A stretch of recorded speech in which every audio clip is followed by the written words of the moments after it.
Pero es como cuando tú cierras los ojos, el recuerdo de una película, que tienes esas imágenes y las tienes ahí, entonces... Pero hay algo que cambia, Alicia, ¿no? Hay un momento en que, antes de que ocurriese la desgracia de tu hija, cambian las visiones, ¿no? Tú, por lo que nos has escrito, tenías una visión como de una pierna o algo, ¿no? Sí, pues nada, mira, no se le ocurrió otra cosa que ir con unas amigas a grabar el paso del tren a las vías. Entonces, Alicia estaba cerca, estaba en un póster de catenaria y pasó un talgo que pasan aquí a bastante velocidad y bueno, pues estaba tan cerca que el mismo aire, el aire del tren la trajo hacia el tren y no sabemos si con la rueda del tren o al desplazarla con algo, pues la cogió la pierna. No sé, te cuento un detalle, normalmente yo el tender por la ropa por la noche, pues no lo hago porque es que tengo la sensación de que voy a salir a la ventana y es que me lo voy a encontrar. Tienes muy presente la visión aquella, aunque ha pasado tanto tiempo, ¿no? Pues vamos, es que es como que, pues eso, como que le veo ahora. 1:09. Buenas noches, amigos. Me gustaría empezar este programa escuchando una historia, escuchando a una mujer. Esta noche vamos a adentrarnos en el espinoso asunto de las visiones, incluso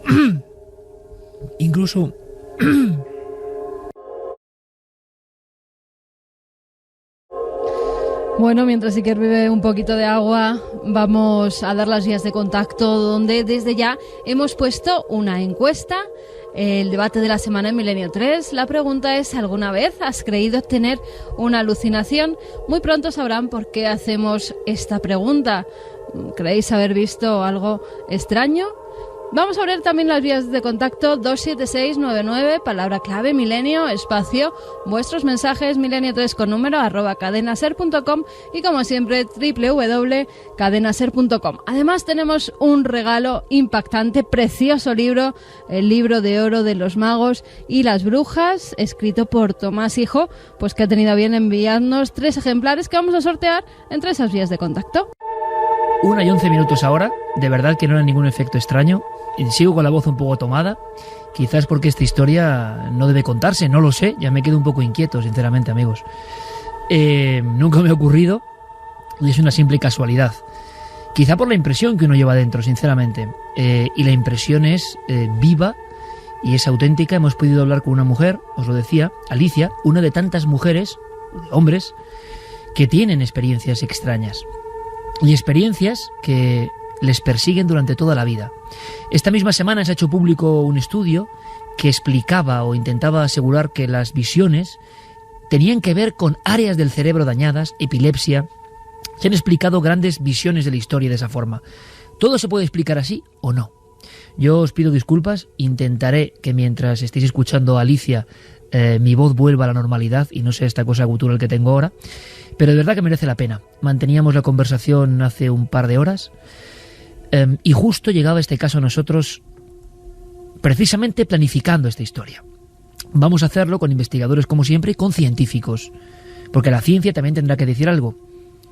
Aunque esto es tan crudo, tan real, tan increíble, Alicia ha perdido a su hija, lo hizo hace 5 años. Su hija fue arrollada por el tren. Esto le da una dimensión a la historia tremenda, pero es que antes empezaron las visiones proféticas.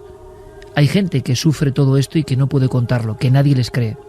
Esta historia de Alicia es también un poco homenaje a todas las personas que tienen estos acontecimientos. Lo asombroso como investigadores es cuando esto se conjunta con otros casos prácticamente iguales, prácticamente idénticos. Vamos a escuchar a Alicia, son apenas 10 minutos, es la mejor entrada para esta noche, y luego ahondamos en las visiones. Carmen ha hecho ya la primera pregunta, y el sondeo interesa incluso a los científicos que están aquí con nosotros. ¿Alguna vez habéis tenido una visión, una alucinación compleja? ¿Qué porcentaje dará la encuesta? El 8 de diciembre de 2005, esta madre vio cómo moría su hija. Ha tenido bien contarnos su historia y sobre todo pedía ayuda. Qué difícil, ¿verdad? Qué difícil dar consuelo a alguien. Escuchad la historia y sobre todo opinad. Hola, buenas noches. Alicia, todo empieza, tú nos escribías con una visión, con una aparición. Tú tienes 14 años, ¿nos puedes ir contando, por favor? Sí, mira, yo tenía entonces 14 años, ahora tengo 47, o sea que llevo pues 33 años exactos, que desde entonces tengo las visiones. Entonces, mira, esto sucede un día, estábamos jugando pues una panda de chicos, pues bueno, pues a lo normal que se juegan, pues unos se esconden, otros te buscan y así. Entonces nosotros estábamos cerca del cementerio, estaríamos como unos 100 metros del cementerio de aquí de donde yo vivo, y yo estoy de espaldas a una nave. Entonces yo noto como que hay algo que me hace girar la cabeza.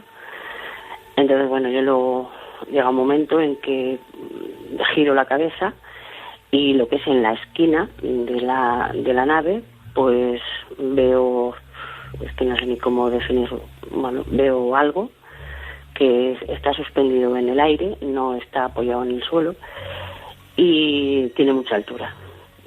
Claro, para mí era muy alto, más o menos yo calcularía por las ventanas después de muchos años que cada vez que paso de día, nunca, desde entonces no he vuelto a pasar de noche, pues más o menos me diría unos 2 metros y algo, y está todo vestido de negro. O sea, es todo negro, no tiene lo que es la fisonomía de un cuerpo humano y no tiene facciones tampoco en la cara. Lo que sí que veo es que tiene 2 ojos rojos y un sombrero de copa que yo en su día no sabía ni lo que era. ¿Está parado, Alicia? ¿Él no hace nada? Está parado. No, él está parado y nos estaba mirando al grupo de chicos que estábamos ahí. Éramos bastante, yo recuerdo que éramos como unos 10 o 12, podríamos ser.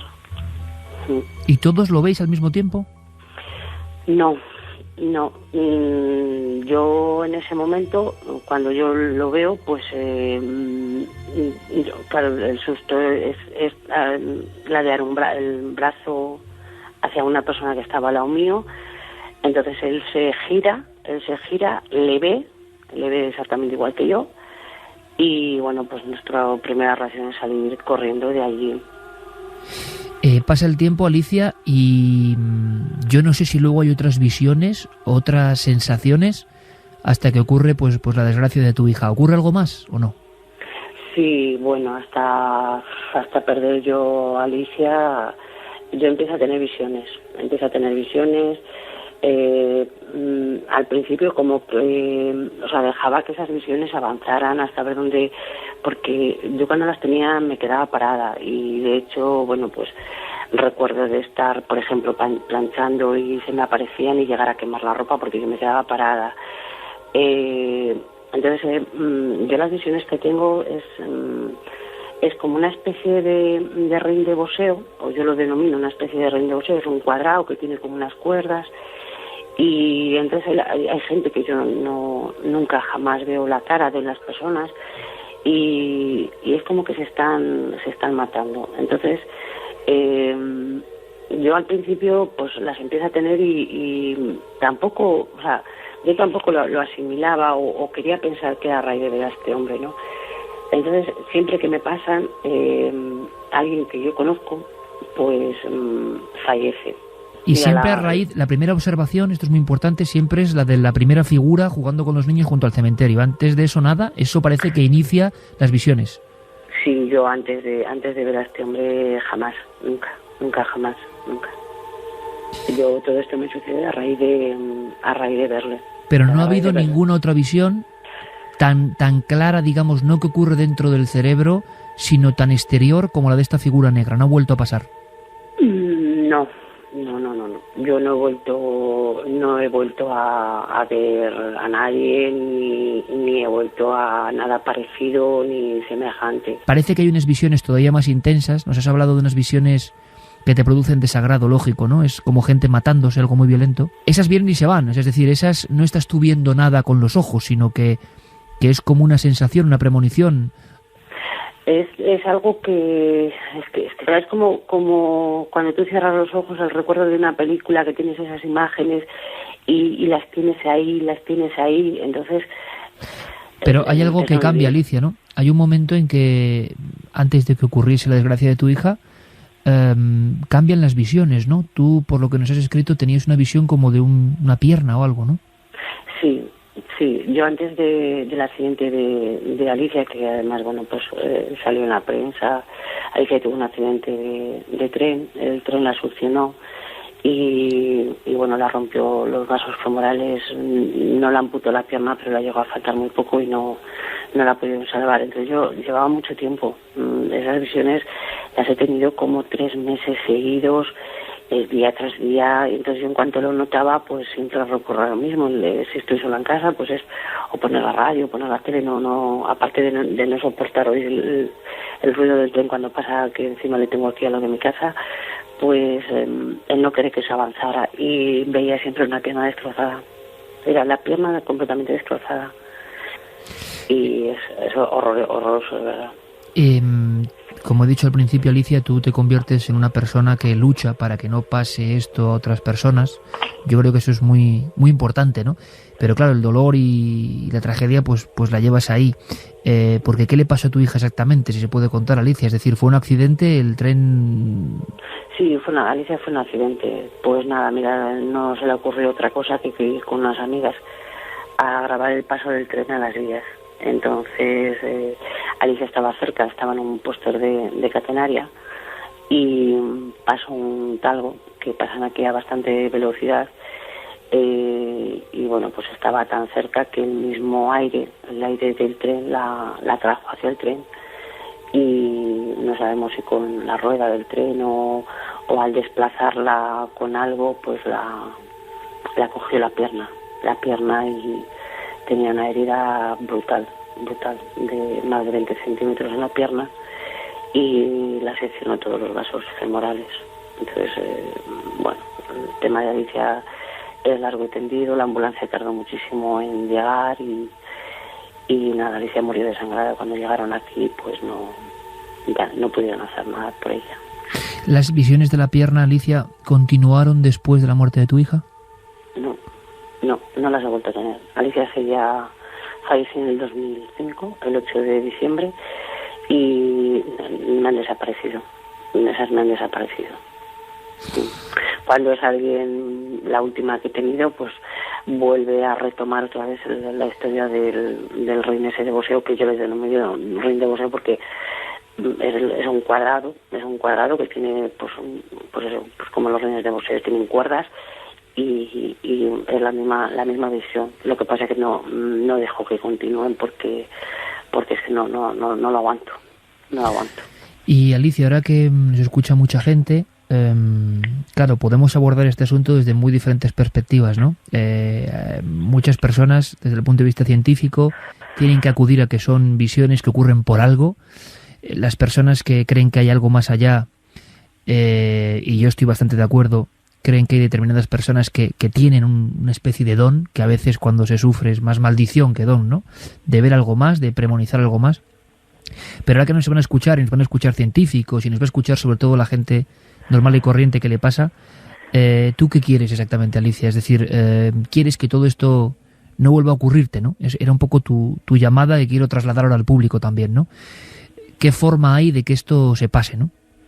Sí, yo yo no lo considero un don, o sea, para nada. Lo considero más bien un karma, una desgracia, tener esto, porque no es nada fácil. Si yo conozco gente que ojalá yo supiera, no sé, o que pasaran cosas felices, ¿sabes? Pero es que ese no es mi caso. Entonces, yo quizá el acudir a vosotros es que esto me desaparezca. Sé que no va a ser fácil. ¿Qué forma puede haber de que eso no vuelva a ocurrir, no?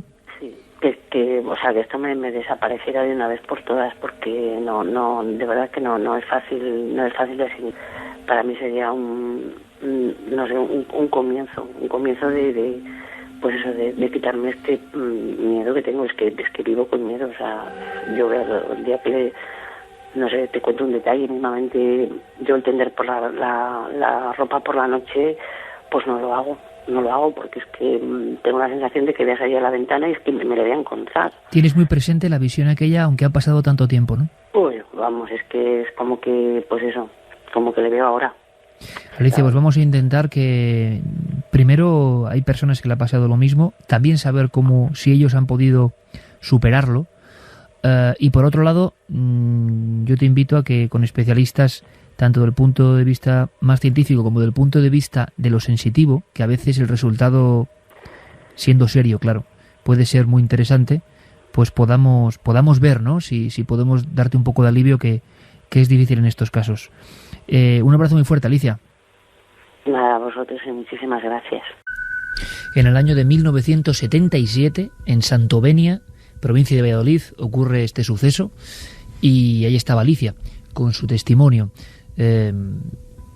La sorpresa viene cuando, revisando nuestros archivos, comprobamos que hay otros casos, lo vais a escuchar, con la descripción idéntica de esta visión.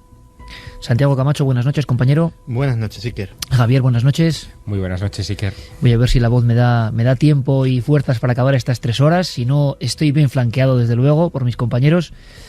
Y tenemos con nosotros, y como siempre es un honor, a Manuel Martín Loeches, director del área de neurociencia cognitiva, Instituto Carlos III, perteneciente a la Complutense. Esta vez lo he dicho bien, ¿verdad, sí, Manuel? Gracias por estar aquí, como siempre, para ilustrarnos. Gracias a ti por haberme invitado. ¿Cuál puede ser para un científico la primera reacción ante esto, ¿no? Primero, esa descripción tan absurda, compartida con otros niños, al parecer, y que luego se repite constantemente y llega a atormentar la vida de una persona. Hay una visión inicial que ella ve fuera de su mente, que está ahí, y luego lo que ocurre con la desgracia, ¿no? ¿Qué son estas visiones?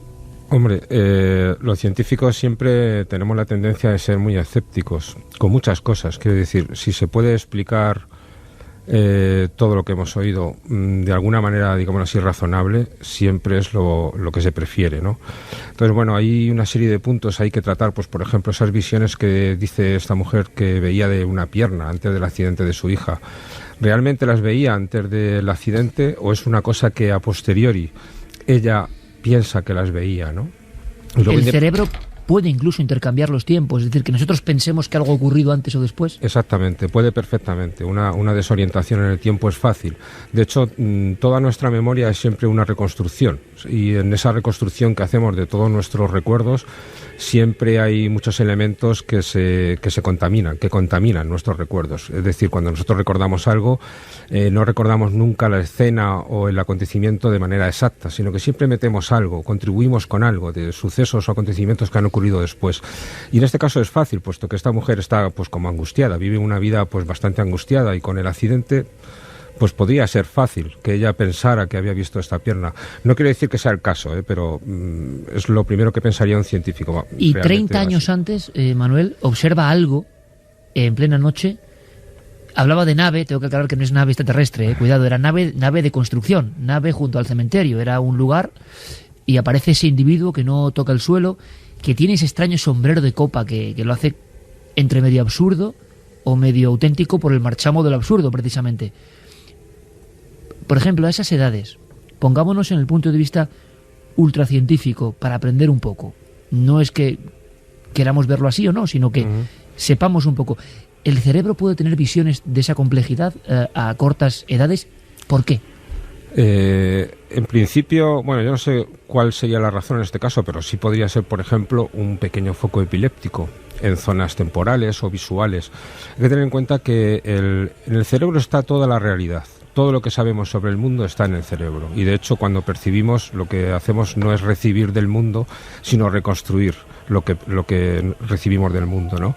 Entonces, bueno, tú ten en cuenta, por ejemplo, que en experimentos de los años 50 realizados por el profesor Penfield, cuando se estimulaba el cerebro con unos pequeños electrodos, la gente escuchaba melodías enteras. Todos esos recuerdos están ahí almacenados. Basta con estimular una serie de neuronas que activan toda esa red que tiene que ver con el recuerdo para traer escenas complejas.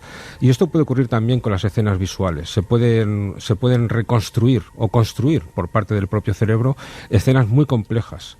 y sin ningún problema. Digamos que sería explicable. Un pequeño foco epiléptico que sobreactiva cierta zona y tendríamos una explicación. De hecho, este caso podría ser de los que son bastante comunes, de tener estas alucinaciones visuales y además persistentes, que eso también es una pista que me da a mí, esta persistencia de las alucinaciones, y además el que sean visuales me da más la clave de que pudiera ser un pequeño foco epiléptico.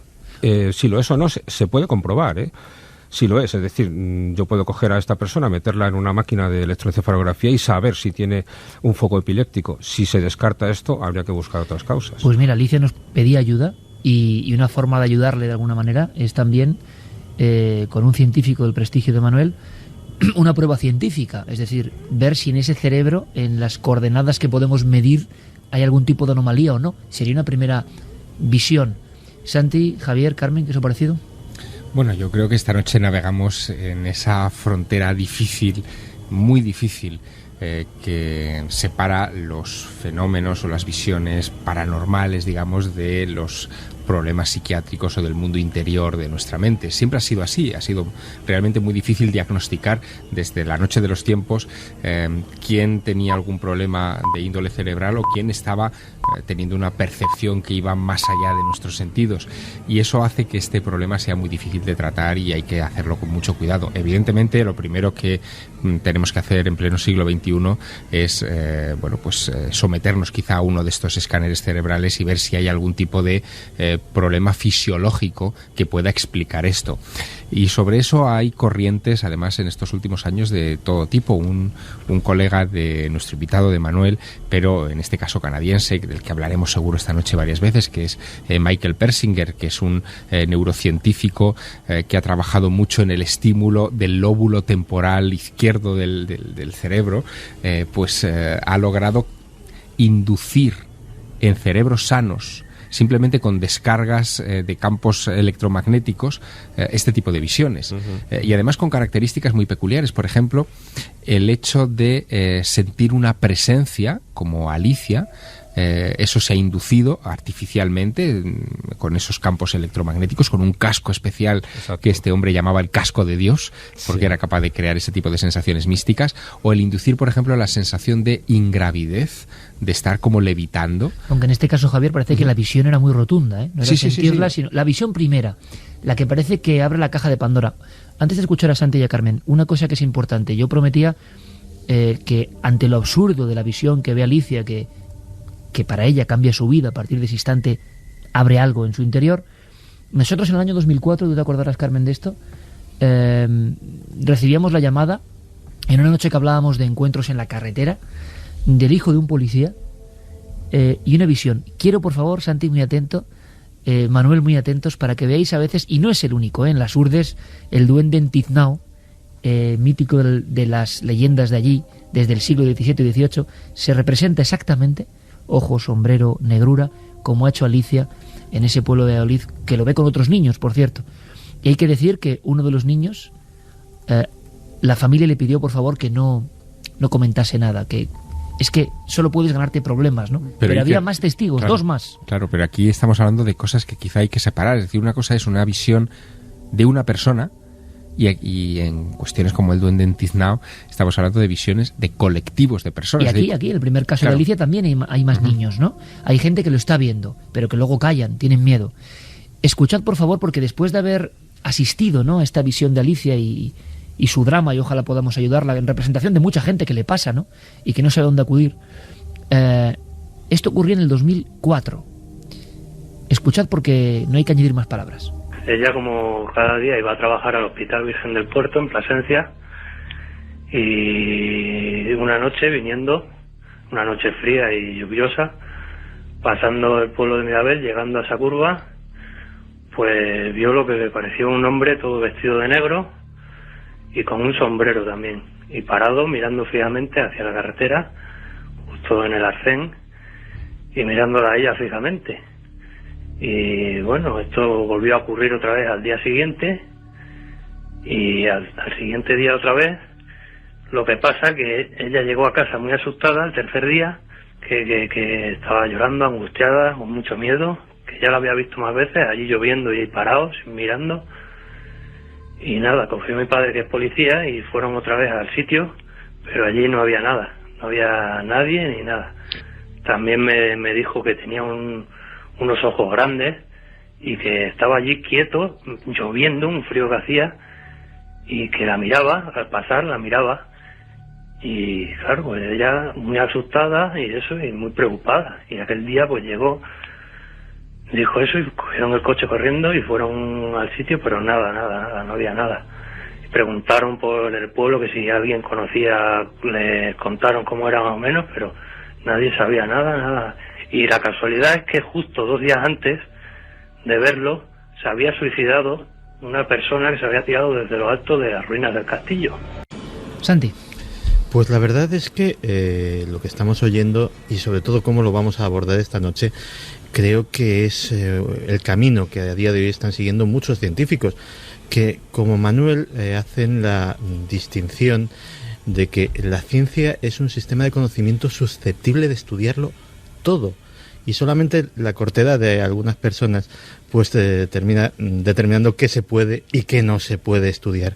Y realmente sobre este tipo de cosas se están haciendo incluso grandes avances, no solamente de la naturaleza de muchas de estas visiones, sino incluso de qué condiciones las pueden llegar a disparar.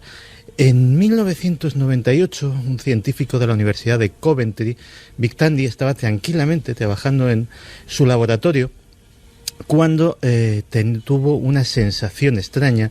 El vello se le erizó, empezó a hiperventilar, a sudar copiosamente, a sentirse vigilado, hasta que por la visión periférica de su ojo izquierdo empezó a ver una sombra de algo o alguien que le miraba muy atentamente. Imagínate, estaba trabajando de noche, era un laboratorio absolutamente solitario. El hombre se asustó, pero reunió el suficiente valor para mirar de frente a aquel ser y automáticamente el ser desapareció. Vic Tandy es un científico de los pies a la cabeza. No paró hasta descubrir cuáles eran las condiciones que habían provocado que sucediese eso. Y descubrió, gracias al pequeño movimiento de las hojas de un cuaderno, que había un ventilador de un tamaño importante, que además hacía de extractor de humos, en el laboratorio funcionando. Y gracias a una serie de mediciones consiguió hacer un importante artículo que se publicó en varias revistas científicas sobre hasta qué punto los infrasonidos, sonidos de frecuencias muy bajas que no somos capaces de detectar, son potencialmente alteradores de nuestra percepción y de nuestros estados mentales. Es decir, esos infrasonidos pueden provocarnos estados alterados de conciencia y hacernos ver cosas que o bien no están o bien pertenecen a otro ámbito que el que normalmente vemos. Vamos a ver cómo va la encuesta. La pregunta era, ¿alguna vez has creído tener una alucinación? No, 52,1%, sí, 47,9%. Está ahí, está muy igualado, ¿eh? Manuel, ¿qué opinas de estos datos? No sé, que son muchos. Muchos con visiones, que creen haber tenido visiones. Uh-huh. ¿Puede ser algo más habitual y que se oculta, queda soterrado precisamente porque a quién se lo vas a contar y que no te llamen loco, ¿no? Sí, yo pienso que algo de eso hay, claro. Que ¿se pueden ver cosas sin estar loco? ¿Sin estar dañado cerebralmente? Sin estar dañado, si consideramos, por ejemplo, la epilepsia estar dañado, claro. Que, por cierto, se me ha olvidado mencionar, epilepsia no quiere decir que siempre se tengan convulsiones. Hay muchos focos epilépticos, como puede ser el caso de esta mujer que hemos oído antes, que sencillamente se excita, se sobreexcita una parte del cerebro, pero no hay convulsiones. Lo que hay son visiones o audiciones. ¿Qué sería, Manuel, un grado menor a esas convulsiones? ¿Un estado menor, digamos, de intensidad? Sí, se puede decir que es un grado menor y también, sobre todo, es importante la zona del cerebro donde ocurre. Si es una zona que es más bien visual, se suele quedar circunscrita en esa parte, o también si es auditiva. Digamos que hay distintos grados, igual que los hay, por ejemplo, en los niños, lo que llaman el petit mal, que se quedan como oídos. Y eso es un ataque epiléptico, se quedan como... Y de hecho es una de las cosas que hay que descartar antes de pensar en otra sintomatología, ¿no? Es decir, que lo que es la epilepsia, digamos, lo que lo define es como que hay una sobreexcitación de cierta parte del cerebro focal, además, lo que es un foco pequeño, y eso puede causar muchos síntomas. Cuando es muy exagerado, va de un lado a otro del cerebro, es cuando causa las convulsiones. ¿Y habría alguna explicación, que es lo que la mayoría del público, imagino, de nuestros oyentes estés preguntando ahora mismo, para que personas tan diferentes en momentos clave y como algo exterior a ellos vean la misma figura prácticamente, o el mismo arquetipo, como diría Jung, o el mismo elemento, esa oscuridad? ¿Eso qué es? Repetimos, desde el punto de vista de la ciencia, porque nos interesa, ¿qué puede ser eso? Que el cerebro conforma un puzzle con nuestros terrores que están ahí casi en lo genético. Hombre, hay una serie de cosas, ¿no? Digamos, el cerebro de todos los seres humanos es el mismo, básicamente, ¿no? Entonces es lógico que tenga unos ciertos arquetipos, es decir, que haya ciertas cosas pues que sean comunes, sobre todo para una cierta cultura. También es verdad que muchos de los testimonios que hemos visto son de la misma cultura, y pueden ser, pues yo que sé, retazos de la infancia o de cosas que hayan oído. Por ejemplo, lo más seguro es que en niños que vivan en, yo que sé, en tribus salvajes, salvajes no es un término correcto, pues quizá alucinen más con animales, sus miedos sean más los animales o los lobos en otros sitios.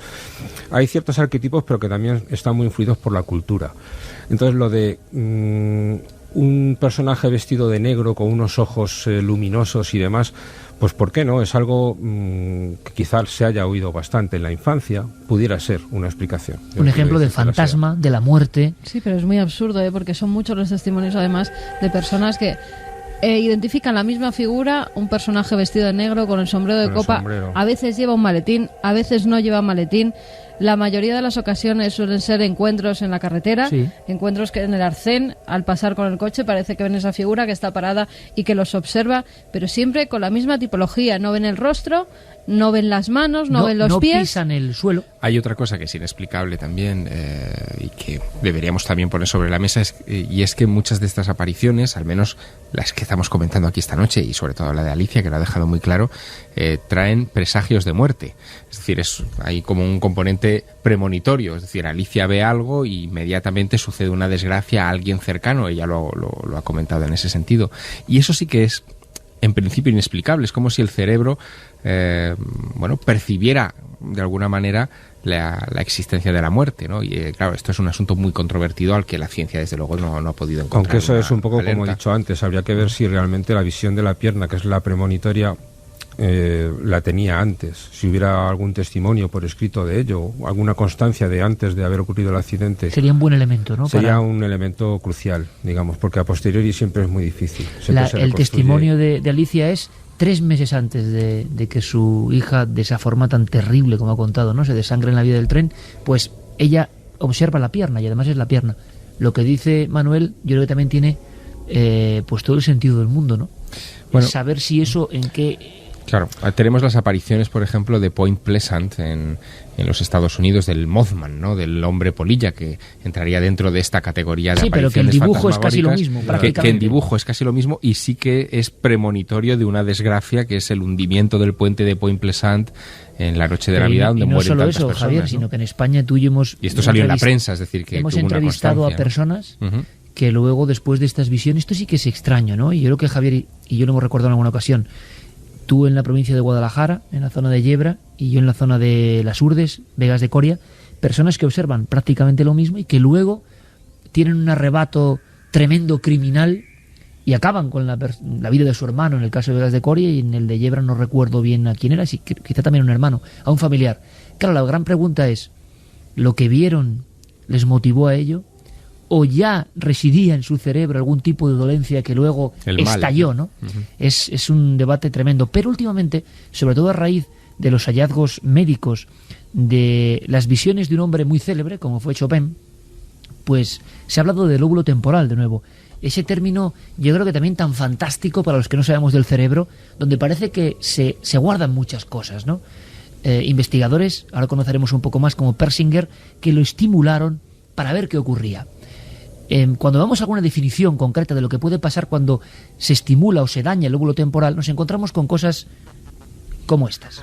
Los lóbulos temporales procesan los hechos inmediatos en memoria reciente y memoria remota. hacen que puedan ser interpretados los sonidos y las imágenes, almacenan los hechos en forma de memoria y evocan los ya memorizados, y generan las vías emocionales. Una lesión en el lóbulo temporal derecho tiende a afectar a la memoria de los sonidos y de las formas. Una lesión en el lóbulo temporal izquierdo interfiere de manera drástica con la comprensión del lenguaje, y es típico que impida que la persona se exprese a través del mismo. Las personas con una lesión en el lóbulo temporal derecho no dominante pueden experimentar cambios de personalidad, como pérdida de sentido del humor, un grado inusual de religiosidad, obsesiones y pérdida de la libido. ¿Dónde está, Manuel, el lóbulo temporal? Para que todo el mundo lo localicemos en nuestro propio cráneo, ¿no? El lóbulo temporal se encuentra, digamos, detrás de nuestros oídos, un poco por encima de ellos, ¿no? En los dos lados. Tenemos dos lóbulos temporales, como tenemos dos de cada lóbulo. Y es una pieza muy importante de nuestro cerebro, igual que hasta hace poco se pensaba que era el lóbulo frontal, lo que nos hacía más humanos, lo que nos hacía más especiales. El lóbulo temporal se está viendo últimamente que tiene muchísima importancia. Contiene dentro de él dos piezas muy importantes de nuestro cerebro. Una que es el hipocampo y otra que es la amígdala. El hipocampo es una especie de apéndice, como el hipocampo significa caballo de mar en latín. Entonces tiene una especie de forma de caballito de mar, y la amígdala es, amígdala es almendra en latín, entonces es como una pequeñita almendra que también tenemos delante del hipocampo. Los dos son partes del sistema límbico, son partes del sistema de las emociones del cerebro. Digamos, toda percepción que nos llega al cerebro se le da calor, se le da sentido emocional gracias a la amígdala y al hipocampo. Y además el hipocampo es el que se encarga de memorizar toda la información, de estar repasando, sin que seamos conscientes de ello, durante meses, días, meses e incluso años, todo aquello que vamos a memorizar. El hipocampo tiene esa función tan importante. ¿Y por qué se culpa esta parte del cerebro, por ejemplo, de las visiones, de los aparecidos, de los fantasmas, de las luces incluso que transforman la vida? Se ha hablado de San Pablo y de muchísimos personajes importantes de la historia que cambian la historia con apariciones. ¿Por qué en el lóbulo temporal? El lóbulo temporal, además de estas dos piezas de lo que es el hipocampo y la amígdala, es que contiene en lo que lo rodea, lo que es ya el propio lóbulo visto desde fuera, contiene toda la información visual compleja. Es decir, lo que sabemos para identificar a las personas. Es decir, yo la cara tuya, por ejemplo, la tengo en mi lóbulo temporal y te reconozco porque activo esa parte. Está ahí guardada, pum, y el cerebro la vuelve a rescatar. Está ahí guardada. Es decir, mientras que, por ejemplo, el lóbulo occipital va reconociendo partes, pues los ojos, la nariz por aquí y tal, luego se va juntando todo, y quien reconoce que la cara que estoy viendo es la tuya y no la de otra persona es el lóbulo temporal. Ahora mismo estamos viendo el típico programa de escaneo, pum, y llega esa cara y eso está dentro de nuestro lóbulo temporal. Entonces, todos los recuerdos visuales, el ser humano es un ser muy visual, todos los recuerdos visuales de escenas y de acontecimientos y de personas, todo lo que sabemos está en el lóbulo temporal, y además el hipocampo se encarga de guardarlo y la amígdala de darle calor. Entonces está ahí lo más importante. Bueno, y cualquier alteración de eso... ¿Perdón? Cualquier alteración de esa zona genera cosas. Genera muchas cosas. Sobre todo, muchos de los experimentos que hace Michael Pessinger tienen mucho que ver con la amígdala y con el hipocampo, esas dos zonas del cerebro emocional. Precisamente al ocasionar emociones intensas, las visiones que se generan no es porque se originen en esas dos zonas, sino en lo que les rodea, en el lóbulo temporal en sí, es decir, en las partes donde se guardan estas visiones. Entonces se generan emociones intensas y con ellas las visiones que las acompañan. Visiones que han cambiado la historia. Chopin es el último caso, el último expediente X. Carmen ha hablado con un doctor que ha puesto una teoría sobre la mesa y ha tenido un eco mundial en estos días. Hemos podido hablar con él y se lo agradecemos. ¿Pero qué contaba Chopin? Pues contaba cosas, apariciones, en Mallorca, por ejemplo, como estas. Una extraña aventura me ocurrió mientras yo estaba tocando mi sonata bemol para algunos amigos. Yo había tocado el scherzo allegro más o menos bien y estaba a punto de tocar el de marzo, cuando, de repente, vi salir de mi piano esas malditas criaturas que se me habían aparecido en una noche lúgubre en la Cartuja. Tuve que dejar por un tiempo la música para recuperarme.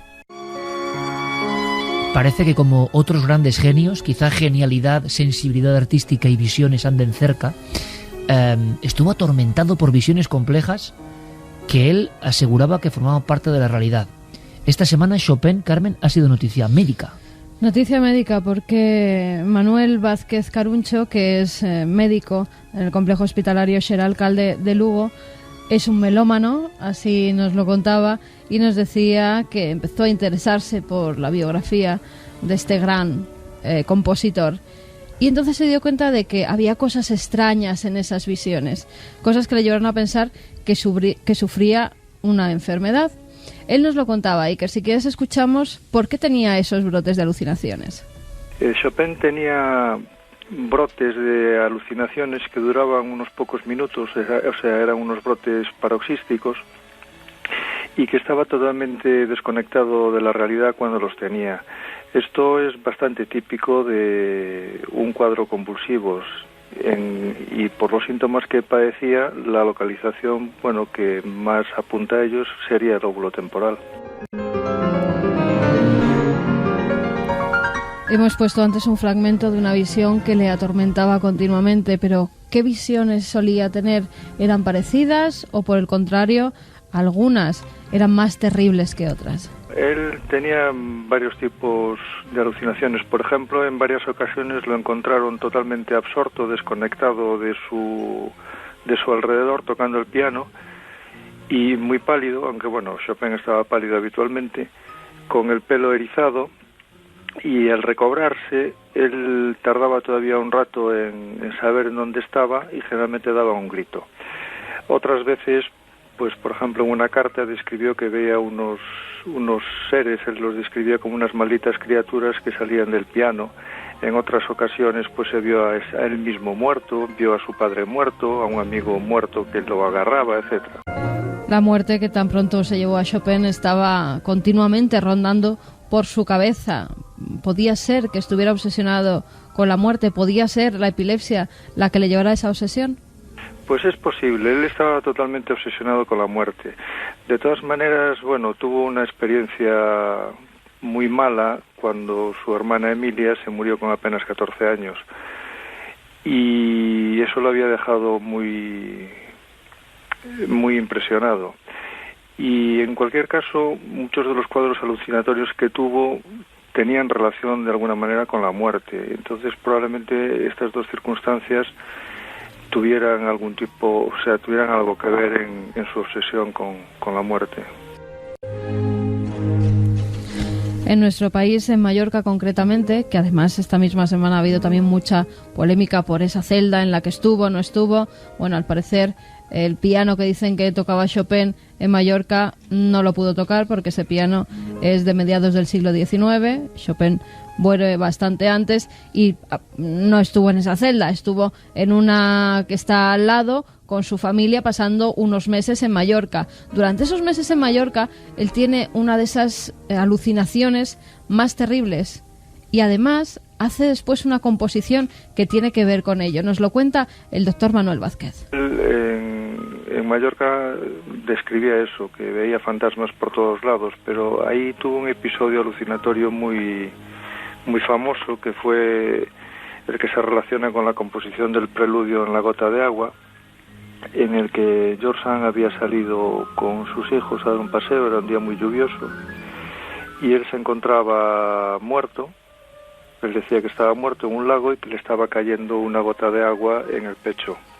Entonces, precisamente por esta gota repetitiva se relacionó el preludio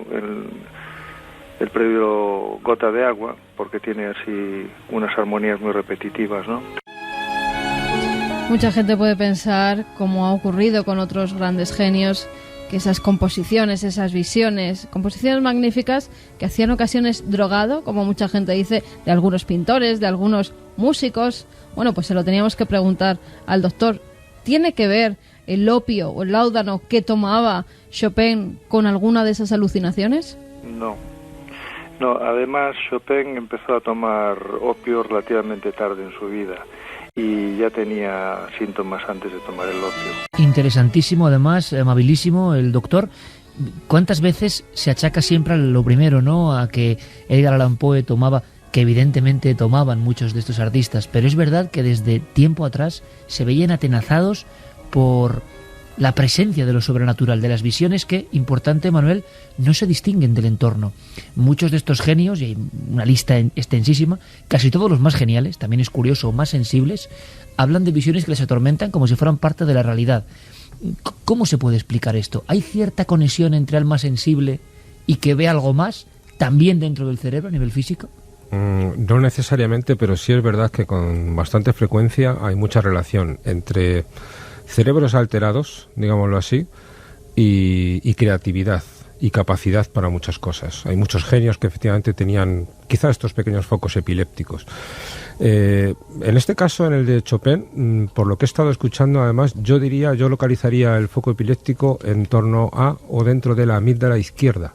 Porque curiosamente, igual que mencionaba antes Javier, los experimentos de Persinger, que a mí es que son muy fascinantes, ciertamente. Lo son, desde luego. Hay mucha diferencia entre un hemisferio y otro. No es lo mismo estimular el izquierdo que el derecho. Y las de Chopin son alucinaciones muy tenebrosas. Él tenía miedo de ellas. Es decir, como que le asustaban, le angustiaban esas alucinaciones sobre la muerte y demás.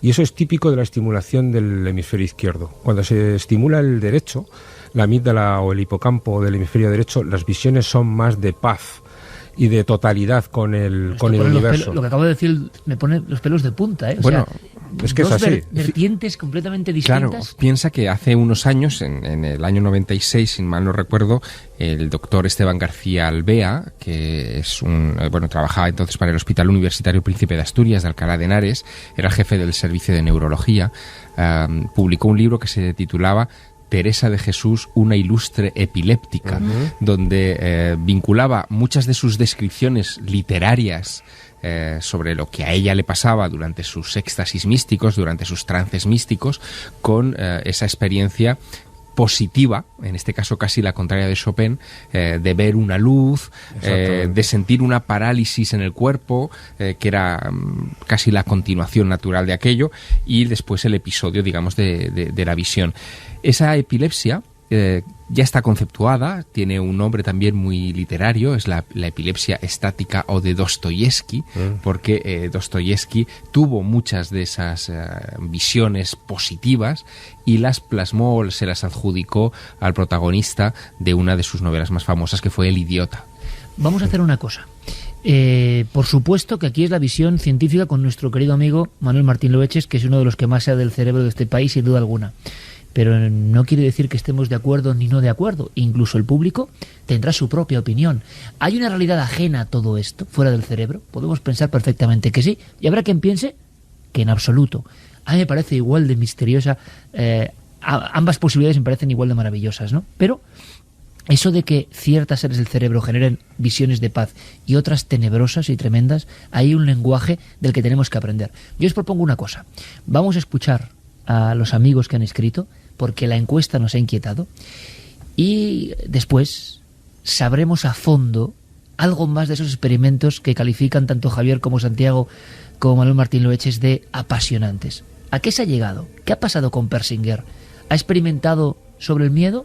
¿Ha forzado las máquinas con el lóbulo temporal? Vamos a saberlo todo a la vuelta, pero ¿qué decís vosotros? Pues vamos con los mensajes. Rosa nos decía: hola, buenas noches a todos. Yo también creo en las visiones, pero muchas veces no parecen visiones. A veces presiento que me observan y veo como figuras de humo por mi pasillo. Eso de presentir que lo observan es lo que habéis descrito también, que había alcanzado Persinger con sus experimentos, ¿no? Sí, y Weisman, que ya lo contaremos en las catacumbas de Edimburgo. Patricia nos decía que él solo recuerda haber tenido una alucinación en su vida estando plenamente consciente. Sufre una cosa que se llama parálisis del sueño y al intentar despertar tengo alucinaciones a veces. Mucha gente nos escribe que tiene parálisis del sueño. A la vuelta le vamos a preguntar a Manuel qué se sabe hoy de esa parálisis del sueño, la sensación de rigidez cuando ocurren estas visiones, porque esto sí que es una de las cuestiones que de verdad yo en los últimos años he visto que afectan a muchísimos oyentes. Yo he tenido y tengo todavía que me coge mi hermano y me empuja cuando tengo peligro. El otro día con un coche que pudo atropellarme. Hola, me llamo Dani. Muchas veces he tenido visiones y a los pocos días sucedía, por ejemplo, soñaba que un amigo se caía y a los pocos días, pues sucedía. El cerebro es una parte compleja del cuerpo humano, nos dicen, estremecedora la experiencia de Alicia, nos comentaba José. Creo que las visiones son avisos de seres que nos protegen y nos avisan. A mí me ha pasado con una voz que me despierta avisándome de algunas situaciones, nos comentaba María desde Barcelona. Otra cosa en la saca para nuestro amigo Manuel a la vuelta. ¿Qué pasa con las alucinaciones auditivas? Que a veces dicen nuestro nombre, que a veces dicen algo en mitad de la noche. ¿Hay explicación o no?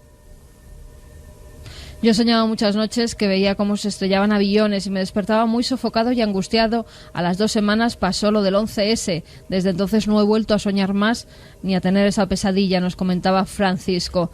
La parálisis del sueño tiene una explicación científica. Lo curioso es que en ese estado los afectados tienden a ver visiones similares. ¿Compartimos una imaginación colectiva?, se pregunta Alexis. María dice, creo que alguien nos avisa desde el futuro sobre ciertos acontecimientos. La cuestión del tiempo no está aún bien estudiada. Martín, yo tuve una visión de un niño que me dio auténtico pavor, aunque creo que él me estaba pidiendo ayuda. Kete nos dice, hace años de un volantazo al entrar en una curva, no sé por qué lo hice, pero eso me salvó la vida. El coche que venía por la otra vía se pasó a mi carril cuando llegué a su altura. Como siempre, cuando hacemos estas noches del cerebro, ya clásicas, noches del cerebro y del misterio, dentro o fuera del cerebro, eso quizá nunca lo sepamos, hay un eco impresionante, porque la gente rompe el sello del hermetismo y cuenta sus experiencias. A la vuelta, esos experimentos científicos, a dónde están llegando, esas alucinaciones, la parálisis del sueño, y también viajaremos al monte del fin del mundo. Y no solo eso, en la tercera hora hay algo muy especial, se llama Alerta OVNI, lo vais a entender en la tercera hora. Decía un mensaje en esa plataforma que es Twitter, donde la gente, bueno, resume perfectamente, ¿no? Son tituladores. ¿Qué decía Javier Sierra, un mensaje? Bueno, venía a decir, porque ahora no lo tengo delante, que Iker empieza tosiendo en Milenio 3, se queda sin voz, esto es el fin del mundo. Ojalá se equivoque, pero qué habilidad tiene la gente a veces para bien, ¿no? Para definir situaciones. Casi parecía eso, que yo estaba teniendo una alucinación, un episodio que creo que nunca he tenido realmente, ¿no? Y mira que hemos estado en lugares, pero debe ser muy angustioso, hablando completamente en serio, debe ser angustioso encontrarse con algo que uno no desgarra de la realidad, que está ahí, que pertenece a ella. Y estábamos debatiendo, Manuel Martín Loeches, director del área de neurociencia cognitiva del Instituto Carlos III, perteneciente a la Universidad Complutense de Madrid, una de nuestras máximas autoridades, autor de libros como El cerebro del Homo sapiens, la mente del Homo sapiens, clásico y además que sigo recomendando, aunque ya es muy difícil de encontrar, por desgracia, el mundo de los libros es así, pero para hacernos una idea básica, para los que no sabemos de casi nada como yo, pero nos interesa casi todo, de cómo es el cerebro, cómo se ha ido formando, cómo ha evolucionado y qué sorpresas nos puede dar. Es increíble el arsenal de visiones, Carmen, que hemos ido recibiendo, tan gráficas, tan distintas. Y Manuel me decía, lo que es extraño, permíteme esta confidencia, Manuel, es esas figuras que se repiten constantemente.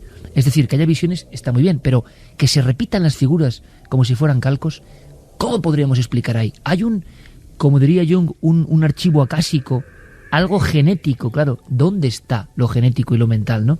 Que guarda los miedos primitivos y que se representan en diferentes entornos. Acudimos a ellos, abrimos esa puerta, porque es difícil. Yo te contaría seguro 20 o 30 casos con este individuo exacto, seguro, en España, con nombres y apellidos. Entonces, es muy difícil saber el por qué coincide tanta gente en tener esa misma figura que le causa miedo, ¿no? Lo que dices de los arquetipos, ¿no? El ejemplo junguiano, sí que es cierto que hay unos ciertos arquetipos, es lo que decía antes, el cerebro es el mismo para todos los seres humanos y hay ciertas cosas que son comunes. Por ejemplo, se me ocurre quizá un terreno más conocido, porque lo del ser que me estás contando es un poco escurridizo para mí, ciertamente. Es, por ejemplo, ¿cómo me gusta que sea escurridizo para ti? Pero lo es. Los mandalas, por ejemplo, que es una cosa que se repite en muchas culturas, en muchas religiones de todo el globo. Esos mandalas son una forma también de entrar en un estado alterado de conciencia.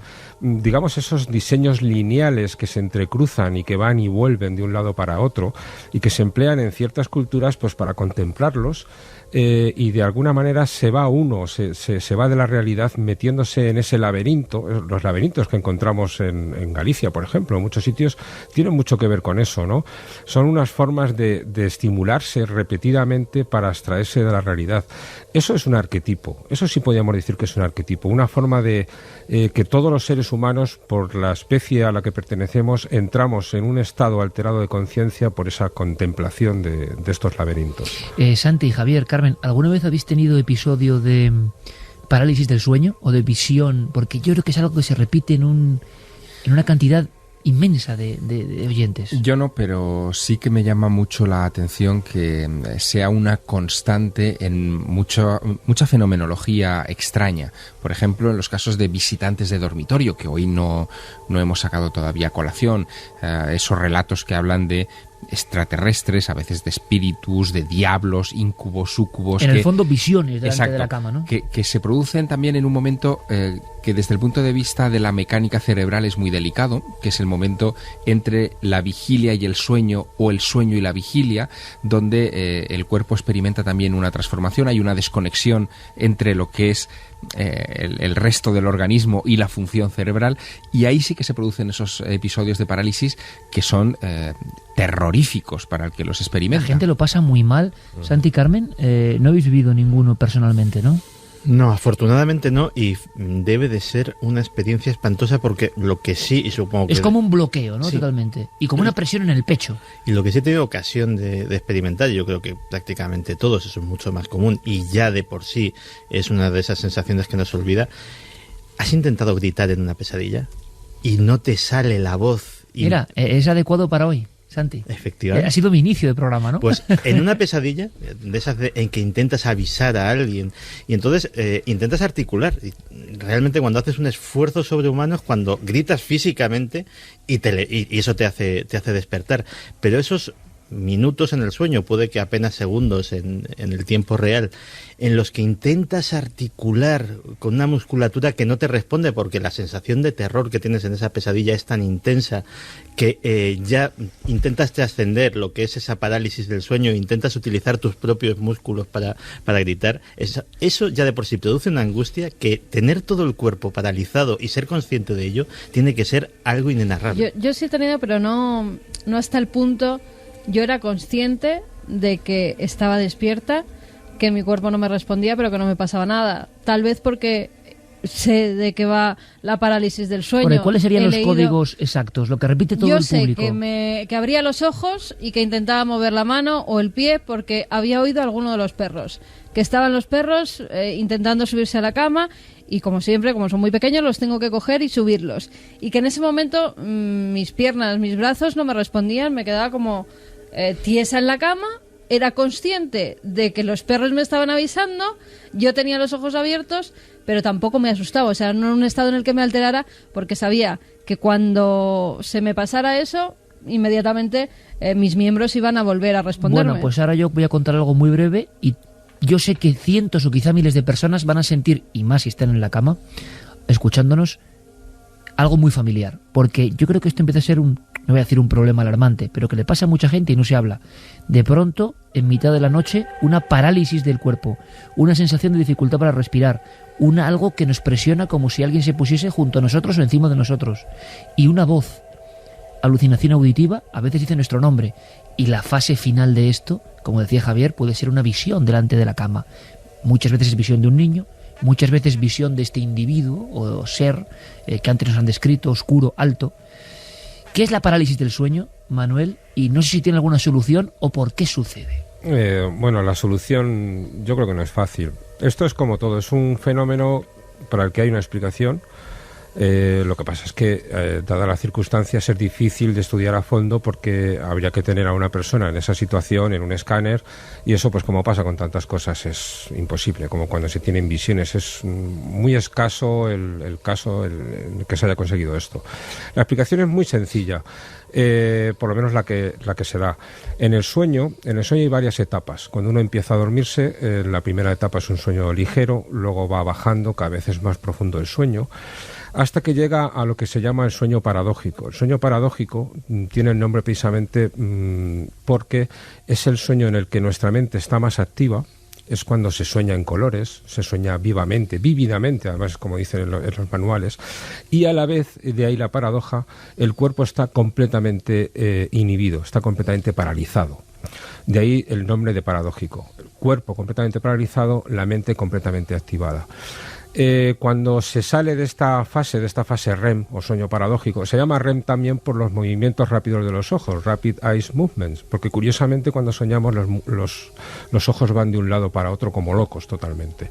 Pues cuando se sale de esta fase, a veces hay algún fallo en el sistema nervioso por el cual la parálisis del cuerpo no se termina de quitar, pero va uno volviendo a otras fases de sueño más ligero. Y entonces es en esa fase en la que uno está despierto o medio despierto, pero el cuerpo todavía no ha salido de la parálisis, cuando se explican estas parálisis del sueño, cuando uno está consciente pero paralizado. Ver a un individuo a los pies de nuestra propia cama, que nos observa, es como que, científicamente me refiero, que los fragmentos del último sueño se hubiesen quedado ahí como si fueran diapositivas interseccionando la propia realidad. Claro, tú llegas a ver tu entorno de tu habitación, pero de repente hay algo anómalo ahí enfrente. Hombre, ahí hay que ver, cuando uno sale de una fase REM muy repentinamente, todavía está imbuido de la historia que estaba uno reconstruyendo, porque se piensa muchas veces que los sueños son reconstrucciones. El cerebro lo que hace es reconstruir continuamente todo aquello que coge o que recoge.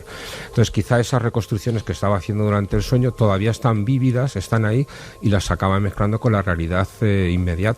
Entonces quizá puede ir viendo algunos de los contenidos del sueño según se va despertando.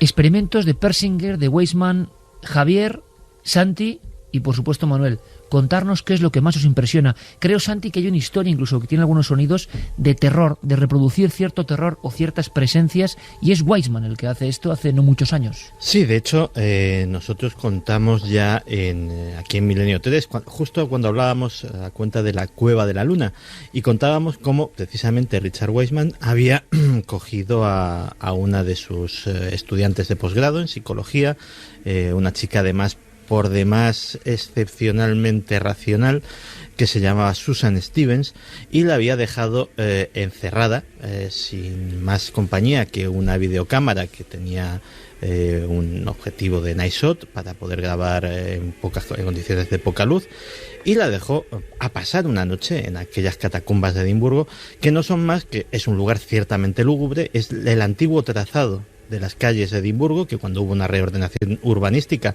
quedó bajo tierra, y durante muchos años pues fue refugio de lo peor de la ciudad, desde prostitutas hasta ladrones de cadáveres, y que finalmente pues se ha terminado convirtiendo en una atracción turística. Pues en esa atracción turística ciertamente sobrecogedora se quedó esta chica, y pues como contamos, apenas a los 5 minutos empezaron las primeras alteraciones, y en un par de horas esta chica racional, brillante estudiante de posgrado, etcétera, etcétera, estaba suplicando con lágrimas en los ojos que la dejasen salir. Había llegado a percibir visiones.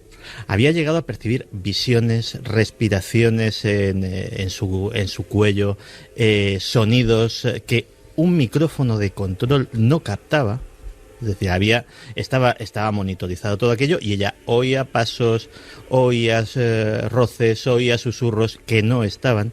Y claro, al doctor Weisman, que es un psicólogo, y casi parapsicólogo, digo casi porque es de una línea muy, muy, muy escéptica, pues se le ocurrió hacer un experimento.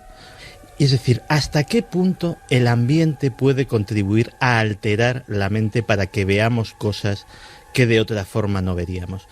Y el experimento brillante fue el siguiente: se coge a un grupo de control de X personas que bajan a una por una, hacen un trayecto por las catacumbas de Edimburgo con un cuadernito y van comentando sus impresiones. Luego otro grupo completamente diferente se les somete con un sistema de realidad virtual, un casco de visión en 3D, etcétera, etcétera, a una reproducción informática perfectamente fiel hasta el último milímetro de lo que serían esas catacumbas de Edimburgo, y se les hace un tour virtual en 3 dimensiones, también completamente aislados de sonido y sin más imagen que la que le da ese casco de realidad virtual. Y sorprendentemente, los testimonios de uno y otro grupo son casi iguales y desde luego alguien que no lo supiera no podría distinguir los unos de los otros. Y ambos pues sienten presencias, sombras que no están en el programa informático y que de repente ven deslizarse por un corredor lejano. Es decir, cómo el ambiente muchas veces contribuye a que nuestra propia mente juegue con nosotros. Podemos también decir que algunos de los experimentos, o estar en ese ambiente alejado del ambiente real, nos aproxima a una realidad que existe efectivamente paralela a la nuestra o diferente, y que entonces podemos captar aquello de por qué los casos extraños ocurren en casas por la noche y demás. Y dices, bueno, es que por el día este edificio está lleno de gente haciendo ruidos y transitando, y los guardias de seguridad, por ejemplo, los vigilantes, perciben ese edificio en otro momento, cuando todo tiene su calma. Experimento, Javier, que a ti me está llamando la atención de Persinger en este caso. Bueno, a mí lo que más me ha llamado la atención es el interés que siempre ha puesto Persinger en cómo los campos electromagnéticos afectan al funcionamiento del cerebro. Se supone que el cerebro es una especie de coraza estanca, o al menos se suponía antes de muchos de estos experimentos, y que no era fácil que, por ejemplo, ondas electromagnéticas de baja frecuencia, sonidos de baja frecuencia o de muy alta frecuencia pudieran alterar el comportamiento. Incluso, por ejemplo, ondas sísmicas, que esto también es muy interesante y que explicaría por qué antes de un terremoto hay muchas personas que sienten cosas especiales y que tendría que ver precisamente con este tipo de afectaciones de lo invisible que es el espectro electromagnético, pero que está en todas partes. Michael Persinger lo que hace, por lo tanto, es, sabiendo de la influencia de estos campos electromagnéticos, va aplicando descargas electromagnéticas de diversa consideración, porque el campo electromagnético es muy amplio, a diversos puntos del cerebro, y estudiando las reacciones. Y es así cuando se encuentra con este tipo de reacciones que comentábamos antes, místicas o de terror, según va accionando o pulsando teclas en el cerebro humano. ¿Qué quiere decir eso? Pues que, por un lado, esos mecanismos cerebrales son los que desencadenan esas reacciones, eso no cabe duda, pero la duda que genera Michael Persinger con esos experimentos es si ese estímulo externo sería la explicación para algunos de estos casos. Por ejemplo, él se propuso rastrear muchos episodios de abducción. Durante un tiempo estuvo obsesionado con el caso de las abducciones, porque este hombre lleva muchos años trabajando en este terreno y tiene más de 200 publicaciones científicas sobre este particular. Y descubrió que la esencia de muchos casos de abducción, él podía reproducirla, hasta el punto de que, por ejemplo, esa sensación que tienen muchos abducidos de sentirse succionados hacia arriba por una fuerza que los arranca del suelo, se puede provocar, se puede estimular electromagnéticamente en el cerebro.